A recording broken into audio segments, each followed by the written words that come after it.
Donc maintenant, la question se pose aujourd'hui, où sont les femmes au poste clé donc, de cette fiction française? Et je vais donc tout de suite demander à Delphine Vautier, qui est donc la productrice artistique de MFP, qui, je crois, a fait un compte très précis des films qu'elle a produits. Alors effectivement, Marianne m'a demandé un exercice assez ingrat mais révélateur, consistant à lister les principaux postes d'une fiction et de voir à l'intérieur de ces postes la répartition homme-femme. Donc je me suis livrée à cet exercice en parlant historiquement du scénario et en allant jusqu'au dernier poste de la post-production. Je ne vais pas tous vous les énumérer, mais vous les connaissez. Alors je précise aussi que j'ai fait cet exercice sur les 19 films que j'ai produits à MFP, donc c'est un prisme qui est quand même très restreint. Ces 19 films sont essentiellement des unitaires de 90 minutes pour France 2 et France 3, un peu tout genre confondu, du film historique, de la comédie dramatique, de la comédie sociale, de la comédie familiale, du polar et une web-série. Je veux dire que là, sont exclus de cette petite analyse, encore une fois, qui ne se veut pas un travail universitaire, loin de là, sont exclus les séries de 52 minutes et les séries de daytime qui, je pense, livrent peut-être des choses assez différentes. Alors, je vais essayer de ne pas être trop barbante. Si on regarde, par exemple, les postes du scénario, de la réalisation et de la musique, qui sont assez révélateurs, encore une fois, pour ce qui concerne ces films-là. En fait, j'ai engagé 7 réalisatrices pour 12 réalisateurs, et ce, dans tous les genres mélangés. C'est-à-dire qu'on ne peut pas dire que tous les hommes font du polar et toutes les femmes de la comédie romantique. C'est plus varié que ça. Et sur l'écriture, 20 femmes et 16 hommes. Là où c'est extrêmement frappant et très troublant, moi-même ça m'a étonné, c'est à la musique.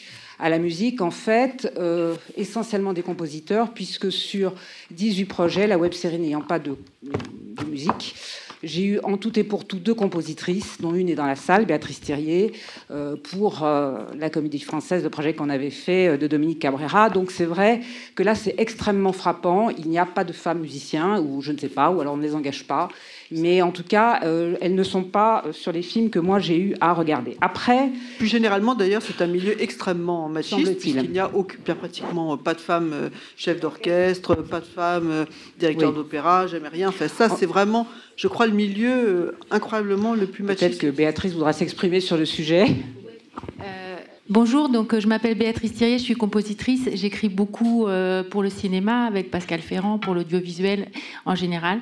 Et j'écris aussi des opéras. Je suis aussi critique et j'ai réalisé pour la radio des séries de portraits de compositrices depuis l'Antiquité. Elles ont été diffusées sur Radio Classique et j'en ai parlé aussi sur France Musique et sur France Inter récemment avec Frédéric Lodéon. Donc les femmes sont très minoritaires dans la musique, très peu représentées et elles n'existent pas dans l'histoire de la musique.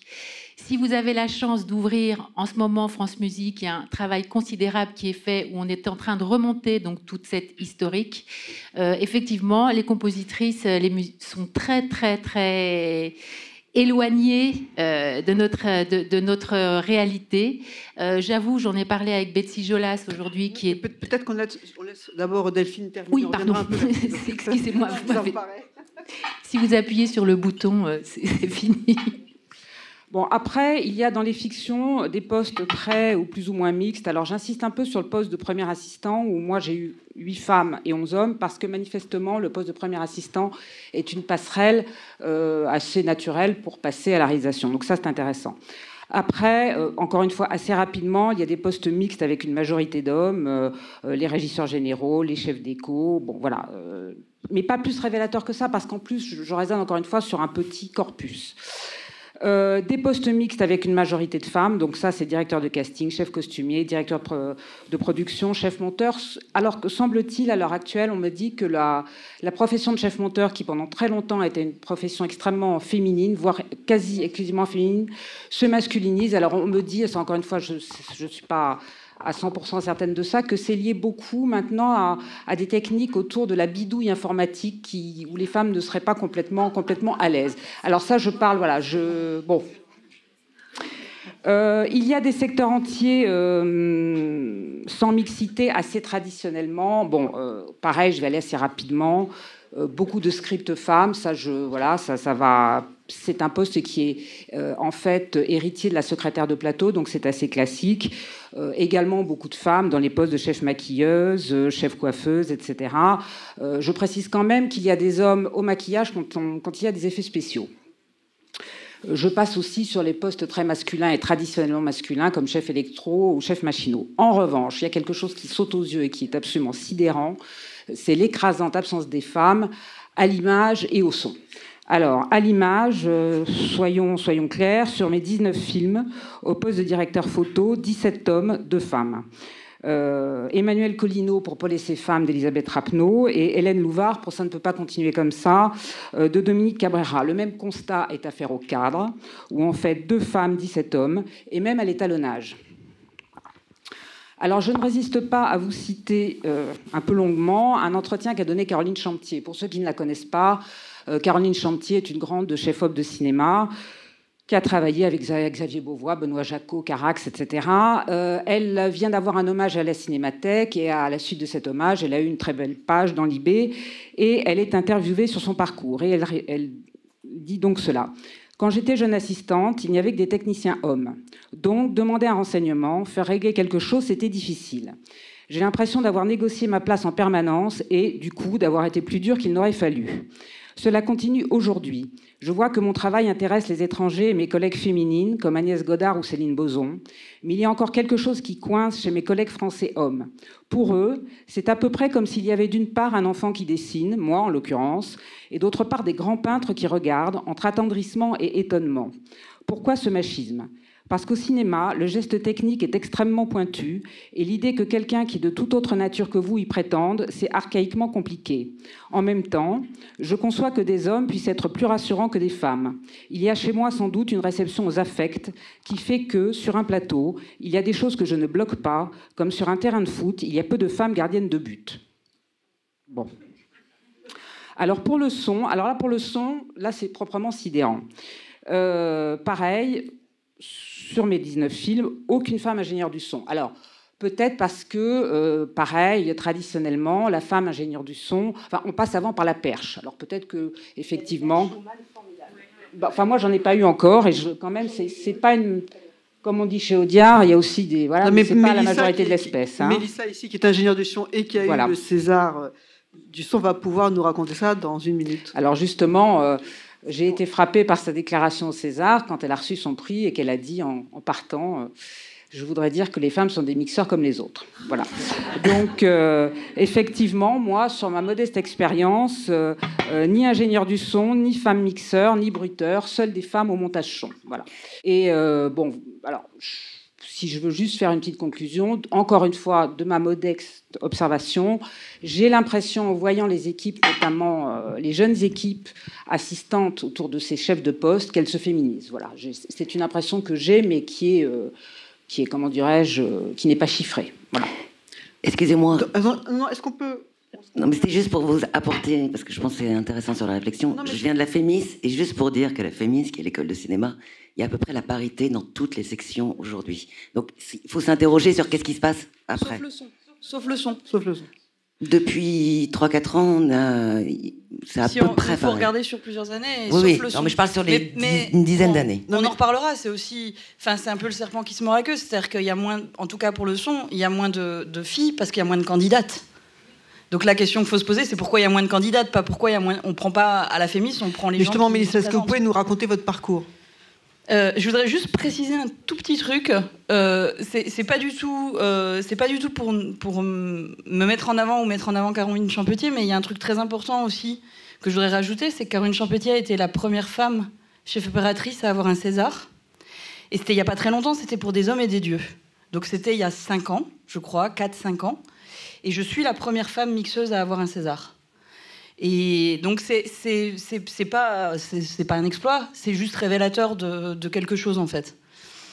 Alors, pourquoi c'est une profession à ce point masculine et est-ce que ça a été difficile pour vous d'arriver là où vous allez être ou est-ce que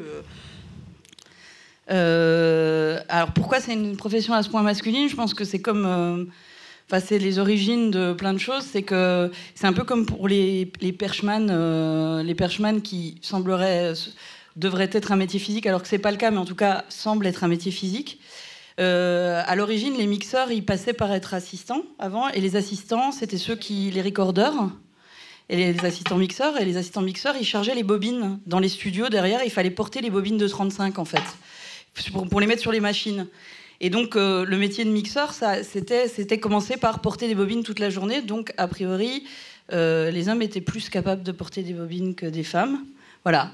Est-ce que ça a été compliqué pour vous de porter des bobines? Non, pas du tout, parce que maintenant on a des disques durs, donc ça va. De devenir ingénieur du son. Est-ce que vous avez été victime d'ostracisme? Alors, je dois dire que j'ai pas trouvé ça très difficile. D'abord parce que j'ai été bien entourée, et notamment là pour le coup, parce qu'Isabelle est là, mais à la Fémis, en fait. Parce que j'ai été très bien entourée à la Fémis, parce que les directeurs de département, qui sont des hommes, n'ont jamais fait de différence entre nous. Et même à la limite, enfin voilà, c'était pas un problème en fait. Donc j'ai j'ai appris mon métier avec des gens pour qui ça n'était pas un problème. Que ce soit les directeurs de département, la direction de la Fémis ou mes camarades de travail. Donc du coup, je suis arrivée dans le métier avec le sentiment que c'était pas un problème. Donc j'y suis allée un peu inconsciemment en fait. C'est après que ça a été un problème. Et j'ai découvert que ça pouvait être un problème, surtout au début, mais je ne sais pas, je ne saurais pas différencier le problème pour les mixeurs. En tout cas, moi qui suis mixeuse, en fait, je ne saurais pas différencier le problème d'être jeune et nouveau dans le métier et d'arriver pour prendre le travail, entre guillemets, en tout cas c'est ce qu'ils croient, le travail des vieux. Je ne saurais pas différencier ça du fait d'être une femme, en fait. Je sais pas à quel moment on m'a mis des bâtons dans les roues, mais si c'était parce que j'étais une femme ou si c'est parce que j'étais jeune. Alors le mélange des deux, je pense que c'est un peu compliqué. Mais j'ai pas trouvé ça très difficile. J'ai pris beaucoup de réflexions dans la tête, ça. Mais à peu près autant que mes camarades masculins quand ils ont démarré, je pense. J'ai entendu des choses, mais peut-être c'était une manière d'accrocher, parce qu'on sait pas dire autre chose, alors on dit ça. J'ai entendu dans les couloirs d'Audi, quand je pense qu'on confie ce genre de responsabilité à une gonzesse. Un producteur qui est rentré dans un auditorium avec une salle de mixage avec qui m'avait embauché, le producteur, faut savoir, pour un court-métrage. C'est lui qui était venu me chercher, et il est rentré dans l'auditorium, et il a regardé tout ça, il m'a dit « Mais tu sais te servir de ça, toi ?» Et donc ça aurait pu être parce que je suis jeune. Je dis oui. Il dit « Ouais, en même temps, quand on sait faire la cuisine, on sait tout faire. » Et même si ça apparaît comme de l'humour, et peut-être il croyait que c'est de l'humour a toujours un fond de vérité. En tout cas, pour moi, il y a une certaine forme d'humour, il y a toujours un fond de pensée. Donc, je ne sais pas si ça a été difficile, plus pour moi que pour mes camarades masculins qui ont démarré. Ce que je sais, c'est que je sentais que j'avais quand même mes preuves à faire techniquement. Voilà. Ça n'a pas été plus difficile humainement. J'ai pas eu... Bien sûr, il y a des réalisateurs qui refusent de travailler avec des femmes. On en a rencontré. On a proposé mon nom à certains réalisateurs qui ont dit « Ah non, pas une femme à ce poste-là ». Donc j'ai entendu des choses comme ça. Mais je pense pas que c'est ça qui a été le plus difficile. Ce qui a été le plus difficile, c'est la technique. Le César risque de changer un peu maintenant, non ? Oui, peut-être. Je ne sais pas. Peut-être pas. Peut-être. Ça n'a pas d'importance. Moi, je suis assez contente juste de... justement, c'est la phrase que j'ai dite au César, c'est-à-dire les femmes sont des mixeurs comme les autres. Ce que je voudrais, c'est que juste ça soit normal, en fait. Et pas le fait d'être une femme mixeur soit exceptionnel dans un sens ou dans l'autre, en fait. Je voudrais juste que je suis un mixeur comme les autres, quoi. Donc, mais techniquement, je sais que j'ai eu pas mal à faire mes preuves. Parce qu'on nous dit toujours... et je pense que c'est aussi pour ça que, historiquement, le mixage est un métier d'homme. C'est que, dans l'inconscient collectif, c'est-à-dire que la technique est l'affaire des hommes, en fait. Et l'affectif est l'affaire des femmes. Ça, c'est un espèce d'inconscient collectif. Voilà. Donc c'est un peu compliqué de le régler, là, en peu de temps. Et comme le mixage est un des métiers les plus techniques de l'audiovisuel, moi, j'ai eu un peu à faire mes preuves là-dessus. On a essayé de me piéger pas mal par rapport à ça. Mais après... oui, c'est pas évident, mais la preuve, c'est qu'on y arrive, quoi. Et alors, Claire de la Rochefoucauld, vous êtes réalisatrice. Est-ce que vous pouvez nous raconter votre parcours ? Est-ce que, justement, vous avez connu des difficultés parce que vous étiez femme ? J'ai connu moins de difficultés que mes copines. Pour une bonne raison, c'est que je suis née au but de Chaumont, moi, à la SFP. Donc j'étais sur les plateaux depuis l'âge de 2 ans. Donc j'ai été élevée par une maman productrice, script d'abord, et productrice, et un papa réalisateur. Donc je suis ce qu'on appelle une enfant de la balle. Et je pense que ça m'a évidemment beaucoup aidée. Et ça a contrebalancé un peu le fait que je sois une femme. Donc j'ai eu beaucoup de chance. Je tiens à préciser plusieurs choses. Je suis réalisatrice et mère, parce que faut pas oublier que quand nous sommes des femmes, nous sommes aussi des mères. J'ai 3 enfants en bas âge, ce qui m'empêche pas de faire des films. Ce qui, par contre, à certains moments de ma carrière, m'a empêchée d'en faire, parce que je me souviens d'un projet qui m'intéressait beaucoup, très long, qu'on m'a proposé à un moment où j'attendais mon 3e enfant. Évidemment, j'aurais été un homme, ma femme aurait été enceinte, j'aurais pu faire le film. Mais là, moi, enceinte de 8 mois sur un plateau, c'était pas possible. Donc ça, je pense que c'est quelque chose qui est très important à dire et qu'on ne pourra jamais changer. C'est qu'on a quand même un élément physiologique qui fait que quand on a entre 25 et 35 ans, qu'on est en plein démarrage d'une carrière de réalisatrice et qu'on veut des enfants, il y a un moment, ça a une incidence. Parce que même si moi, pour mon 3e enfant, j'ai recommencé une prépa de film, mon bébé avait 6 semaines. Donc je veux dire, j'ai pas... mais malgré tout, il y a un moment où on n'est plus en état de travailler. Et surtout, on n'en a plus envie, parce qu'on a envie d'être avec sa grossesse, avec son enfant. Voilà. Ça, c'était la première chose. La deuxième chose, effectivement, je n'ai pas eu à souffrir de sexisme dans mon travail. Je veux dire, j'ai jamais été refusée dans une chaîne parce que j'étais une réalisatrice. Le fait d'être une femme à plusieurs moments m'a plutôt aidée. Il y a dans la salle Carole Lebert qui m'a fait faire mon premier unitaire, qui a validé mon nom et a poussé pour que je fasse ce premier unitaire. Effectivement, c'était un sujet... ce que je voudrais dire, c'est que certaines fois, on fait appel à nous parce qu'on pense que c'est des sujets qui doivent être traités par les femmes. C'est-à-dire que moi, ça m'est arrivé plusieurs fois, l'histoire de la perte d'un enfant. Je viens de faire un film sur le cancer du sein, alors là, qui est un film totalement féminin. Il y a 9 comédiennes dans le film. C'était une volonté de la chaîne et de Thierry Sorel d'avoir une femme réalisatrice sur ce sujet. Voilà, donc... Bien sûr qu'un homme un réalisateur peut parler du cancer du sein et est capable de faire un très beau film sur le cancer du sein. Mais aujourd'hui, on ne nous donne pas les sujets d'hommes. Alors si au moins on peut nous confier les sujets de femmes, c'est déjà pas mal, quoi. Voilà, c'est dans un monde idéal. C'est quoi les sujets d'hommes ? Non, mais si vous voulez, non, mais en tout cas, les sujets de femmes. C'est-à-dire que dans un monde idéal, un homme peut faire un très beau film sur le viol, un très beau film sur les violences faites aux femmes, un très beau film sur l'avortement, bien sûr. Mais on nous confie moins les séries policières.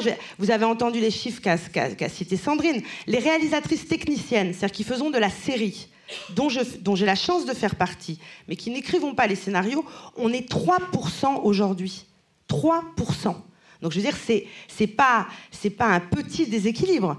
Et encore, je vous dis ça, moi j'ai la chance de faire partie de ces 3%. Donc vraiment, je parle pour toutes mes copines qui ont largement, voire plus de talent que moi, et qui restent aux portes des maisons de production, je veux dire. Il faut voir une chose aussi. Alors, c'est un sujet qui n'a pas été abordé, et c'est un peu normal, parce qu'il est un peu délicat. Les producteurs, aujourd'hui, sont plutôt des productrices. Et d'ailleurs, ici, nous avons 2 productrices. Voilà. Donc, la question est, est-ce que c'est les productrices qui font pas travailler les réalisatrices ? Ou est-ce que c'est... Enfin, je n'ai pas la réponse, hein, je ne dis pas que j'ai la réponse. On peut peut-être demander à Delphine et à Charlotte Usu, à Delphine Vautier et à Charlotte Usu, ce qu'elles en pensent. Voilà, enfin, je veux dire, c'est-à-dire que j'étais là ce matin, le débat était très intéressant, en disant, voilà, si les femmes montent à des postes de responsabilité, il y aura de plus en plus de femmes. Malheureusement, ce n'est pas nécessairement vrai. C'est-à-dire que ce n'est pas parce qu'il y a de plus en plus de femmes qu'elles amènent de plus en plus de femmes. Donc bien sûr, il faut qu'il y ait de plus en plus de femmes, mais pas que ça, parce que ça ne suffira pas, à mon avis. Voilà, donc après, on peut parler évidemment qu'on n'est pas nécessairement... Enfin, moi, je ne suis pas quelqu'un qui défend les quotas, mais en même temps, si vous voulez, les 3 séries que vous avez montrées tout à l'heure, alors je ne parle pas de Plus belle la vie, ça c'est encore autre chose, c'est de l'Access. En Access, il y a plein de femmes réalisatrices. Alors là, en Access, on nous accepte, mais alors sans problème. On nous ouvre les portes. Il y a beaucoup de femmes réalisatrices, Adeline Darro, Delphine Lemoine, je peux en citer Emmanuel Duberger. On est énormément, je fais moi-même aussi de l'Access. Là, il n'y a aucun problème.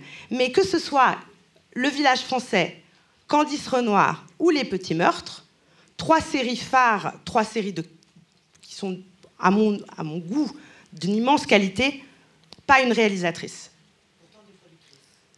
En ce qui concerne 2 sur 3 des productrices. Voilà, donc je ne dis pas que les productrices sont des misogynes horribles, c'est pas du tout ce que je suis en train de dire, mais en tout cas, il y a une... Voilà, je monte... Les productrices sont des producteurs comme les autres, quoi. Les productrices sont des producteurs comme les autres. À l'inverse, j'ai pas eu l'impression dans les chaînes, alors là, après, bon... en tout cas, quand... Le nom est proposé, moi, quand mon nom a été proposé par un producteur, parce qu'effectivement, j'ai plutôt travaillé avec des... Enfin, j'ai travaillé avec les deux, remarquez, non, j'ai travaillé avec des femmes aussi, mais quand mon nom a été proposé, je n'ai jamais eu de « Ah non, pas une femme ». Après, c'est très compliqué, parce qu'on peut dire « Ah non, pas Claire de La Rochefoucauld ». Mais je ne sais pas nécessairement parce que je suis une femme, ça peut être parce qu'on n'aime pas mon travail. Donc, si vous voulez... Bon, voilà, c'est toujours délicat de ce que tu disais tout à l'heure, c'est toujours délicat de savoir pourquoi on est refusé. On peut toujours, nous, dans nos métiers, se cacher derrière, je veux dire, ce qu'on disait ce matin, pas la compétence, mais le talent, ou en tout cas, c'est tellement subjectif d'aimer ou pas le travail d'un réalisateur. C'est tellement pas quantifiable. Je veux dire, c'est... Voilà, donc est-ce qu'il ne faudrait pas en passer par là? C'est-à-dire de dire, voilà, quand il y a 12 fois 52 d'une série, on en donne 2 à une réalisatrice. Déjà, ce serait un début. Je veux dire, mais parce que je pense que si on ne va pas par là, on n'y arrivera pas, parce que Christiane Spiro, qui est dans la salle, qui est une éminente représentante des réalisatrices, elle me disait qu'il y a 25 ans, les chiffres étaient les mêmes. 30 ans. Donc on n'a pas progressé du tout. Et comme le disait la jeune femme qui représente la Fémis, je veux dire, à la Fémis, elles sont 50-50. J'ai moi-même été première assistante pendant 10 ans. On est à peu près 50-50.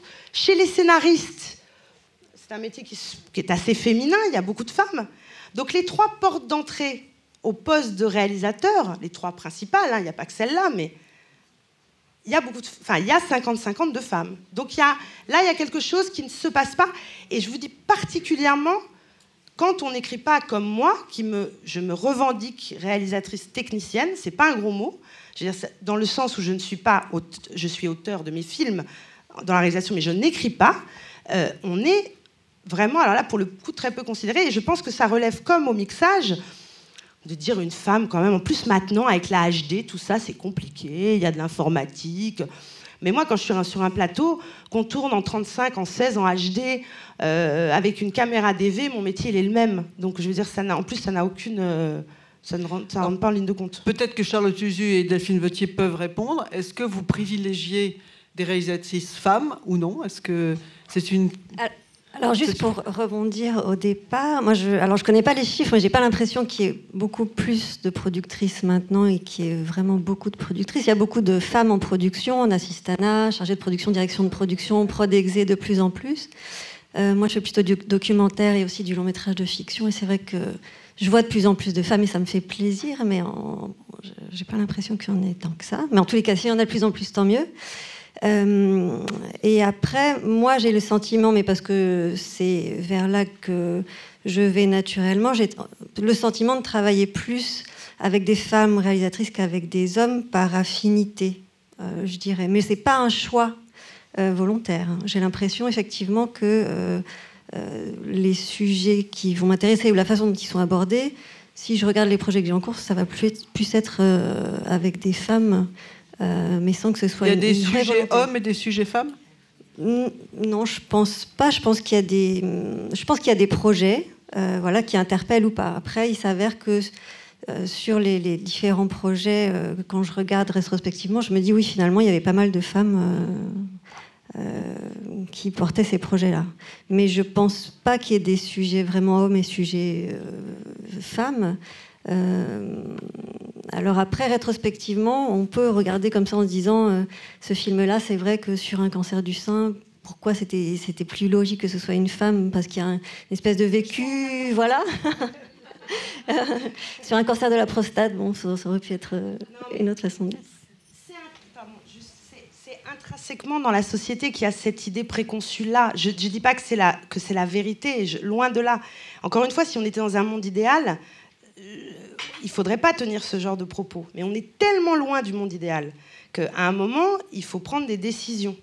Parce que sinon, on va pleurer. De la même façon, juste une constatation. On est quand même en train de traiter un sujet extrêmement important aujourd'hui dans la société, dans la culture et dans la fiction. On n'est pas très nombreux. Je veux dire, donc, dans cette salle. Donc, je veux dire, il n'y a pas beaucoup. Je veux dire, on est 5, je ne sais pas combien de réalisateurs, on est 6 réalisateurs présents.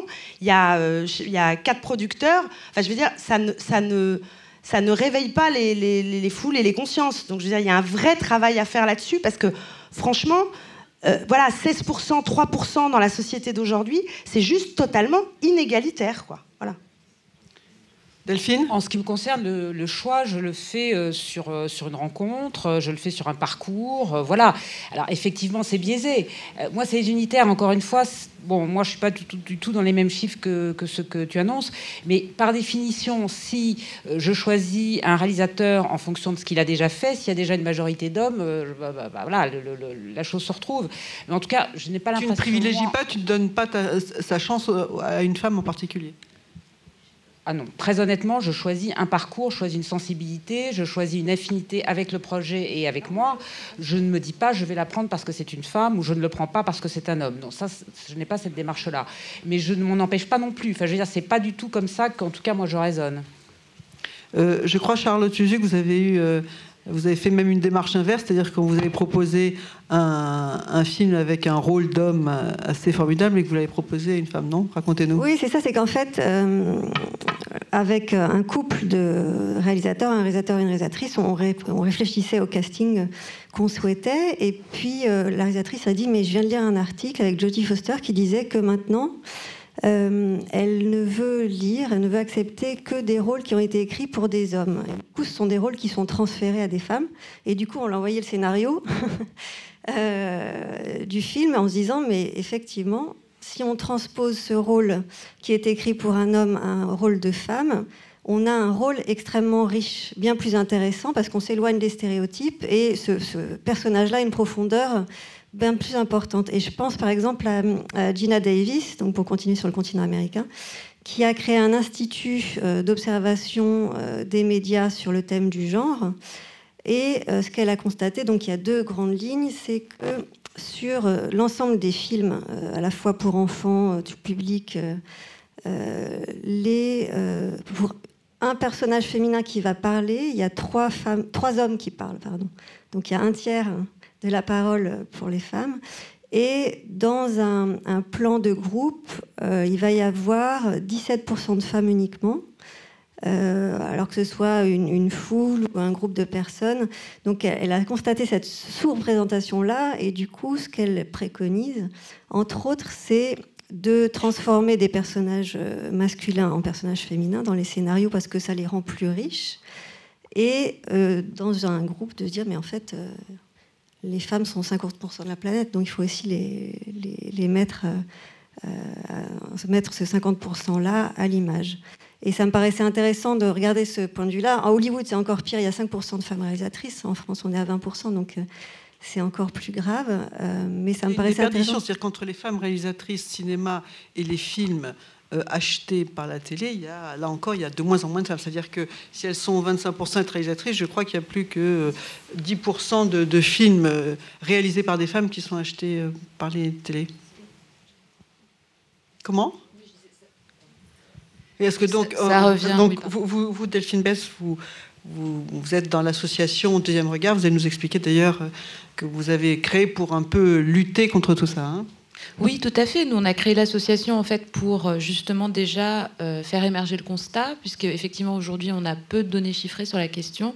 Nous, on vient du cinéma, donc on est effectivement plus aujourd'hui à la recherche de chiffres vraiment sur le secteur cinéma. Et ce que je disais, en fait, ce sur quoi je rebondissais, sur le fait qu'il y ait moins de films réalisés par des femmes, finalement, puisqu'on passe... Alors on est même à 25% sur les derniers chiffres du CNC. Puis il y a quand même une génération de réalisatrices qui émergent. Et en fait, mais le problème, c'est la question des budgets. Et c'est vrai que les films qui, après, sont achetés par les chaînes de télévision sont souvent des films qui ont un budget déjà conséquent. Et la part des femmes qui font des films avec un budget supérieur à 5 millions d'euros est très minime, en fait. C'est beaucoup de réalisatrices, aujourd'hui, n'ont pas accès, en fait, à un certain niveau de budget. Ce qui explique aussi pourquoi, effectivement, elles sont moins visibles ensuite en télévision et de la même façon en salle. C'est des films souvent qui sont plus confidentiels. Est-ce que vous pouvez nous expliquer quelles sont les actions que vous entendez mener, ou la charte d'ailleurs que vous avez mise en place, hein? Donc nous, on a élaboré, donc, en collaboration avec le ministère de la Culture et le ministère du Droit des Femmes, une charte justement sur la place des femmes dans le cinéma, donc pour favoriser l'égalité hommes-femmes dans le secteur.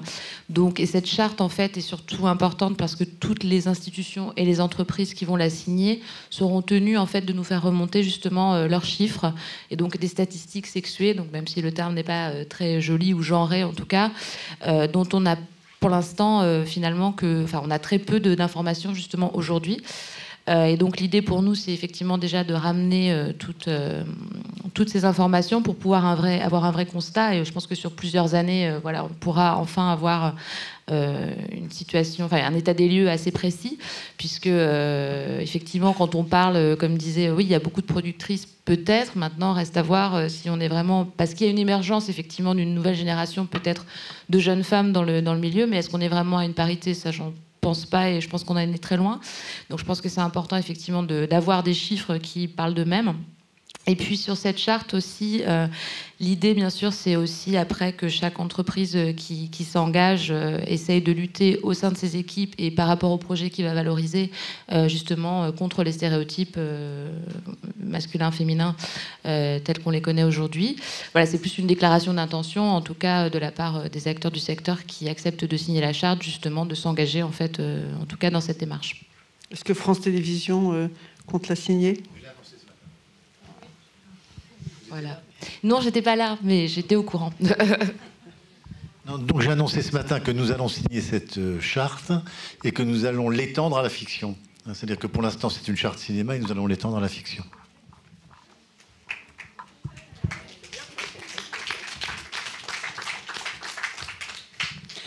Juste, je voudrais dire une dernière petite chose, mais qui comme je vous l'ai dit tout à l'heure, parce que je suis une mère, et je suis une mère juive en plus, alors évidemment, mais j'ai une petite fille de 8 ans, qui est ma grande fille, et l'année dernière, elle est rentrée de l'école, en CE1, avec un papier qui est distribué à l'école pour lutter contre, justement, cette fameuse théorie du genre dont on nous parle. Et on leur a distribué un papier à l'école avec une liste de métiers, et hommes, femmes, les deux. Voilà. Ma fille est élevée par moi, donc, et mon mari, qui sommes un couple assez moderne. Il s'occupe des enfants quand je pars en tournage. Il change les couches, il donne le biberon. Voilà, la nouvelle génération d'hommes. On est vraiment dans une relation extrêmement égalitaire, que ce soit sur le plan du travail, sur le plan financier, sur le plan de tout. Même si c'est moi qui pense à acheter les couches, quand même, parce que bon, quand même. Mais, donc voilà, elle a été élevée dans un milieu plutôt... Et elle est revenue avec ce papier, et j'étais atterrée. C'est-à-dire que président de la République, homme. Chef d'entreprise, homme. Voilà. Donc on imagine cette petite fille qui est élevée dans un milieu plutôt égalitaire, avec une mère qui travaille, a intrinsèquement s'interdit des choses. C'est-à-dire que du coup j'en ai beaucoup parlé avec elle. Après je lui dis mais enfin... Tu peux être présidente de la République si tu veux, tu peux être chef d'entreprise, tu peux faire tout ce que tu veux comme métier. Ah ben oui, mais non, parce que tu comprends. Donc, vous imaginez, c'était juste pour clore le débat de manière générale, le travail qu'il y a à faire sur l'inconscient de nos enfants, en fait. Et c'est là où je pense que nous avons une responsabilité en termes de fiction, mais aussi en termes d'émission, d'éducation. Vous en parliez ce matin de dessins animés, et l'école a évidemment une responsabilité énorme, d'où ce travail qu'on essaye de mettre en place dans les écoles et dans les classes pour combattre... voilà, en fait, les femmes s'interdisent elles-mêmes des choses et s'auto-censurent. Et c'est ça qui est vraiment, vraiment grave, je pense. Je passe la parole à Mélissa et après des questions dans la salle. Et après, nous écouterons l'intervention de Nadia Vallaud-Belkacem. Nadia Vallaud-Belkacem. Je commence à être un peu fatiguée à la fin de la journée, excusez-moi. Juste une chose, je voudrais rebondir là-dessus. C'est ce que je disais au début par rapport aux étudiantes de la FEMIS. C'est-à-dire que moi je suis contente de ce qui m'arrive là, pas parce que c'est un fait historique, entre guillemets, ou quoi, juste parce que j'ouvre la voie et je dis juste aux filles que c'est possible, en fait. Et qu'on est... Parce que là, voilà, par rapport au débat d'aujourd'hui, moi, j'ai pas vu tout le débat, mais... et de ce qu'on dit, c'est-à-dire que là où il faut, à mon avis, arriver, et puis... Mais on y arrive parce que notre comportement engendre celui des autres. Le comportement des femmes engendre le comportement des hommes. Il faut jamais l'oublier non plus. C'est-à-dire que si nous, on sait que c'est possible, et si on n'a pas de doute là-dessus, souvent en face, ben oui, c'est possible au fait. Donc moi, ce à quoi j'aimerais arriver, c'est de la même façon que je suis très, très choquée, je trouve ça très injuste quand on ne m'embauche pas parce que je suis une femme. Je voudrais pas qu'on m'embauche parce que je suis une femme aussi. Voilà. C'est pour rebondir. Si, ça marche. C'était aussi justement un des buts de l'association de mettre en avant le travail des femmes qui sont déjà présentes justement dans le secteur pour justement créer des modèles pour la génération qui arrive. Et c'est vrai que justement, Charlotte parlait du travail effectué par l'Institut Gina Davis aux États-Unis. Et leur slogan, c'est « If you can see it, you can be it ». If she can see it, she can be it. Et c'est ça, en fait, c'est d'avoir aussi... Aujourd'hui, on a la chance en France d'avoir une nouvelle génération de réalisatrices, notamment, qui émergent, etc. Et l'idée, c'est de ne pas les perdre en route. Et c'est d'avoir, justement, un coup de projecteur aussi sur leur travail pour que ça donne de l'élan aussi à d'autres femmes. Effectivement, il y a une forme d'autocensure qui est extraordinaire. Puisque, effectivement, à la FEMIS, on est à 50-50 dans les sections de réalisation. On tombe à 20-25%. Qu'est-ce qu'elles deviennent. Je pense qu'il y en a beaucoup, effectivement, qui s'autocensurent. Et on a déjà discuté avec pas mal de réalisatrices qui parlaient aussi, justement, une fois de plus, sur la question des montants des budgets, qu'elles ne se voyaient pas demander des budgets faramineux et qu'elles, du coup, elles imaginaient des films plus petits. Donc, je pense qu'il y a une forme, effectivement, d'autocensure qui est très, très intégrée, en fait. On parle de réalisatrices, je ne voulais pas parler de fiction, mais de réalisatrices de magazines. Moi-même étant adjoint à la directrice des magazines Société de France 2, ça fait à peu près 20 ans que je suis dans le métier. Et des réalisatrices de magazines, c'est-à-dire des femmes qui commuteraient dans un studio, qui réaliseraient des magazines, il n'y en a pratiquement pas. Et curieusement, il n'y en a pas non plus beaucoup qui font... Enfin, que j'ai regardé, j'ai demandé... Alors, je ne sais pas pourquoi les réalisatrices de plateau se font aussi rares. Je crois qu'il y en a une ici qui fait les journaux télévisés. Moi, en 20 ans, j'ai travaillé avec 2 femmes. Elisabeth Lousgarten pour Cas d'école sur France 5, c'était il y a environ 10 ans. Et sur France 5, toujours, Catherine Aventurier qui réalise la Galerie France 5. Mais en dehors de ces 2 femmes déclarées comme réalisatrices ou voulant être réalisatrices de plateau, je ne sais pas où elles sont. Alors qu'elles se manifestent ou qu'on puisse savoir où les rencontrer, parce que voilà, je pense que ça manque aussi, cette sensibilité et donc cette présence à la réalisation. Y a-t-il une autre question ?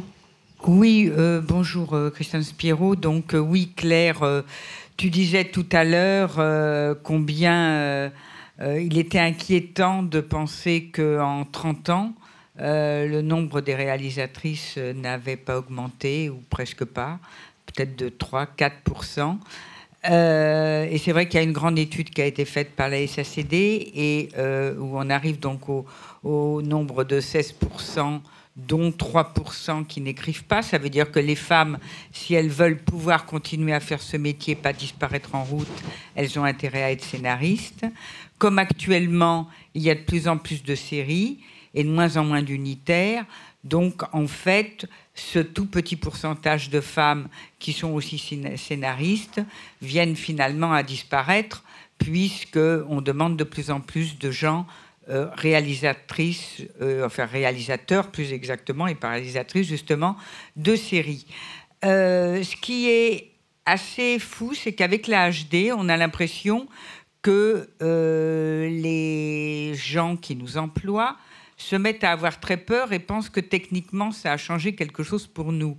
Mais on a tous été, pour la plupart, Claire sur les plateaux et assistante de réalisation. Moi-même, j'ai été longuement script et assistante de réalisation. Sandrine aussi, Delphine. On est aussi des techniciens et le plateau, c'est l'endroit où on s'exprime le mieux. On connaît ça par cœur. On sait travailler avec un directeur de la photo, avec un caméraman, avec un ingénieur du son. Et tout d'un coup, on a l'impression que c'est une technicité qu'on ne nous accorde plus, où on pense que les choses sont devenues un petit peu trop difficiles. De la même façon, ce que vous disiez, ça m'amuse beaucoup pour les réalisatrices de direct, parce qu'il était une époque où on faisait aussi du direct. Moi, j'ai fait plein de directs, par exemple, et de gros directs. Mais et à un moment, au début, quand je réalisais, comme j'avais fait ça comme script, où j'étais à la fois, sur script de fiction, mais aussi de direct, je me disais, je ne veux pas désapprendre ce métier. Donc, au début, j'essayais de temps en temps.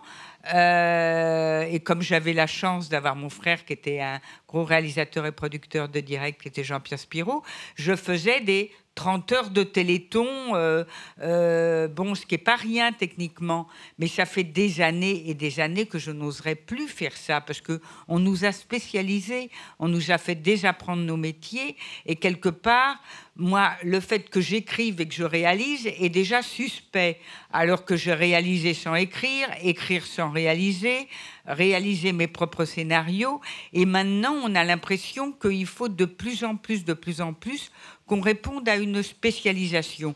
Alors que moi, j'ai toujours pensé que changement d'herbage réjouit les veaux, et qu'il n'y a rien de mieux quand on est un tout petit peu déstabilisé et qu'on doit un tout petit peu travailler pour être sur quelque chose qui est un genre un petit peu nouveau. Voilà.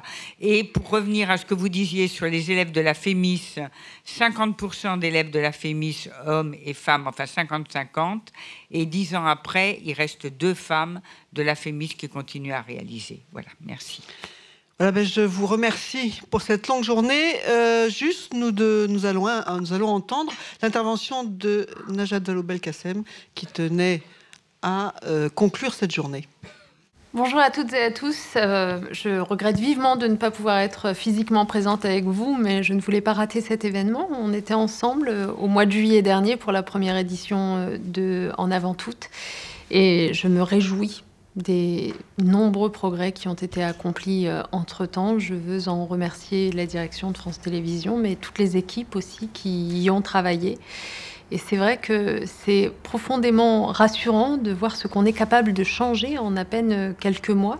Changer à la fois dans l'organisation interne pour assurer plus d'égalité entre les femmes et les hommes, mais aussi changer dans ce qu'on représente de la société à l'écran et ce qui impacte évidemment beaucoup cette société. Vous le faites désormais positivement en faveur de l'égalité entre les femmes et les hommes et j'en suis heureuse. Moi, je relève en particulier dans les progrès qui ont été accomplis ce travail de fond que vous avez décidé de faire avec des objectifs chiffrés à la clé sur le nombre d'expertes à l'écran. Merci des engagements que vous avez pris. Je constate qu'il y a déjà quelques résultats à la clé. C'est très encourageant. Merci aussi pour le travail sur les stéréotypes. Le travail que vous avez engagé, que ce soit dans les fictions ou dans les représentations audiovisuelles. Ce travail sur les stéréotypes, il est absolument majeur pour éviter leur reconduction permanente qui enferme les sexes dans des rôles prédéfinis et si profondément inégalitaires. La télévision a évidemment tout son rôle à jouer pour nous faire passer à une ère de l'égalité. Je retiens aussi le fait que vous rejoigniez la charte de l'égalité dans le cinéma. J'en suis là encore très heureuse, d'autant que j'ai cru comprendre que quelques temps plus tard, nous signerons ensemble la même chose dans le domaine de la fiction télévisuelle. Vous voyez comme les choses progressent. Et puis, je voudrais aussi saluer la création du réseau du réseau pour l'égalité en interne à France Télévisions. Je pense que c'est aussi comme cela que l'on fait progresser les choses, pour donner davantage confiance en elles-mêmes aux femmes, pour imposer ce sujet de l'égalité dans les ressources humaines comme une priorité dans le management. Je pense que c'est la meilleure façon d'avancer. Voilà les quelques raisons qui faisaient que je voulais vous adresser ces mots. J'espère que nous allons continuer à aller loin. Ne doutez jamais de l'importance de ce que vous êtes en train de faire. France Télévisions se doit et peut, vous le prouver, être exemplaire. Être exemplaire pour montrer à toutes les autres chaînes, aux autres radios, aux autres stations, que c'est possible d'impacter positivement la société, que la télévision en particulier ne peut pas se contenter d'être le simple reflet neutre de ce qu'on pense être la société, que la télévision est là pour passer des messages, pour promouvoir des efforts, des actions, pour donner une image valorisante des deux sexes d'ailleurs. Parce que vous prouvez que c'est possible, les nouvelles compétences que nous nous apprêtons à donner par la loi au Conseil supérieur de l'audiovisuel vont être, à mon avis, des compétences fort utiles et efficaces, parce que désormais, ce CSA aura vocation à veiller à ce que nulle part, dans aucun groupe de télévision, dans aucune chaîne, ne soient tolérées les images portant atteinte à la dignité des femmes, à veiller à ce que la juste représentation des femmes et des hommes à l'écran soit enfin assurée, comme ce que vous faites avec ce travail sur les expertes, par exemple. À veiller aussi à ce que, au sein des groupes, et c'est l'objet notamment de votre politique interne de management, on veille à ce que les femmes et les hommes aient accès aux mêmes opportunités professionnelles. Voilà, au fond, d'une certaine façon, vous préfigurez ce qu'on demande demain au CSA de contrôler à l'égard de tous les autres groupes. Merci à vous.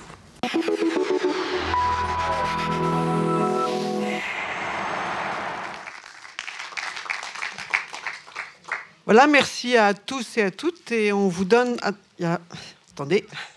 Non, je voudrais simplement vous remercier toutes et tous pour la qualité du débat cet après-midi. C'était extrêmement important qu'après avoir abordé l'enfance et les dessins animés, nous parlions de la fiction cet après-midi. Je voudrais vous dire simplement deux choses.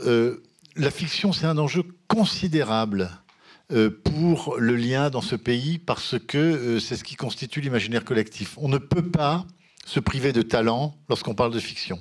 Et quand je dis qu'on ne peut pas se priver de talent, c'est que au-delà même de l'équilibre homme-femme ou des questions qu'on a pu aborder, moi je dirais plus clairement, il y a aujourd'hui une énergie, il y a aujourd'hui des talents, il y a aujourd'hui des savoir-faire, mais il faut pouvoir s'appuyer sur tous ces talents pour faire la meilleure fiction possible. Et la meilleure fiction possible, c'est une fiction qui nous permet de nous projeter dans une société en mouvement. Et de ce point de vue-là, le débat qu'il y avait tout à l'heure était extrêmement intéressant, parce que, avant tout, la fiction, c'est les résultats du travail de créateurs. Et la création, telle que je l'entends, est en avance sur la société, quel que soit le domaine de la création. Parce que le créateur, a priori, a une vision du monde dans lequel il est. Tu appelais ça une névrose, je ne sais pas comment il faut l'appeler, mais il a une vision de la société qui est différente du commun des mortels. Et en cela, il est clair. Et il est clair dans tous les arts, et il est clair dans la fiction. Et je suis absolument convaincu que si nous devons la défendre et lui donner cette dynamique et cette capacité à nous projeter, c'est qu'elle nous permet, par cet imaginaire collectif, parce que voyons bien que la fiction est la seule chose qui réunit aujourd'hui plusieurs millions de personnes simultanément. Il n'y a rien d'autre. Il n'y a rien d'autre. Il y a l'information, le sport et la fiction. Et cette fiction est aujourd'hui un élément clé, encore une fois, de la constitution du lien. Et c'est la raison pour laquelle il faut qu'on soit extrêmement exigeant. Et encore une fois, qu'on ait cette vision d'une société qui bouge et qui progresse avec tous les talents. Donc merci beaucoup pour ce que vous nous avez apporté. Je suis persuadé, même si à la fin de l'après-midi, on est un peu moins nombreux, mais qu'on est en train d'allumer des feux. Et Jean-François me disait tout à l'heure que dans les journées de la fiction qu'il organise à Fontainebleau en juillet, il va reprendre tu me permets de le dire, il va reprendre ce sujet-là. Donc on a bien allumé un petit feu, y compris avec Jean-François. Merci beaucoup. Rendez-vous au 5e étage pour un cocktail, quand même. Tout se termine par du champagne.